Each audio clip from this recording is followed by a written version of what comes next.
Gadis ini setiap hari melihat ke rumah seorang pria kaya dengan teropong. Hingga suatu hari, pria kaya itu sedang belanja di minimarket. Pria kaya yang bernama Chris ini melihat lantai minimarket tampak basah. Ternyata ada seorang gadis yang belanja di tempat ini dengan keadaan basah kuyup. Gadis ini melambaikan tangan pada Chris. Gadis ini bernama Sky. Walau tak saling kenal, Sky tampak ramah menyapa Chris. Pakaian Sky yang basah dan transparan membuat Chris merasa semangat saat melihat pemandangan itu.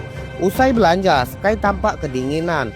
Sky mengatakan kalau ia tak bisa mendapatkan taksi untuk pulang.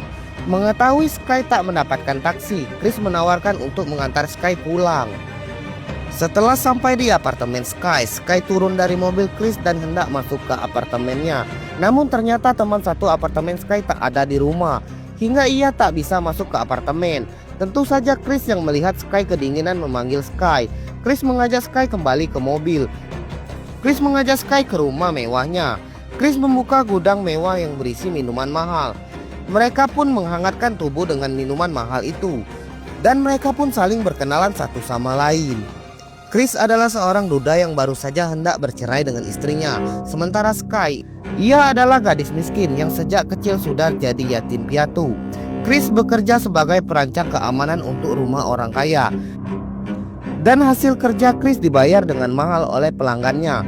Sky menginap di rumah Chris malam itu. Namun saat pagi, Chris tak melihat Sky di rumahnya. Ternyata Sky telah pulang tanpa membangunkan Chris. Chris ternyata sudah jatuh cinta pada Sky. Hingga saat malam, Chris mendatangi klub malam tempat Sky bekerja. Chris menemui Sky, ia langsung menyatakan cinta pada Sky.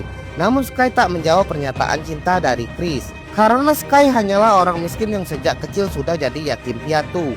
Ia belum siap untuk jadi kekasih Chris yang kaya raya. Namun ternyata mereka diintai oleh seorang dari kejauhan. Ternyata orang itu membobol jendela mobil Chris. Namun ia tak bisa membobol kaca mobil itu. Chris marah ke pemuda itu, namun pemuda berandalan itu mengatakan bahwa ia akan menghabisi Chris dan memperkaos Sky.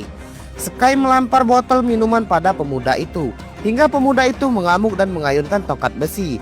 Tongkat besi itu tadinya ia gunakan untuk mencongkel kaca mobil. Akibat insiden itu, Chris mengalami luka serius di kakinya. Tentu Sky merasa bersalah dan ia juga berterima kasih pada Chris karena telah melindunginya dari berandalan itu. Sky menawarkan diri untuk merawat Chris hingga Chris bisa berjalan. Chris yang merasa kesepian dan ia juga sudah jatuh cinta pada Sky tentu menerima tawaran Sky. Chris meminta Sky mengambil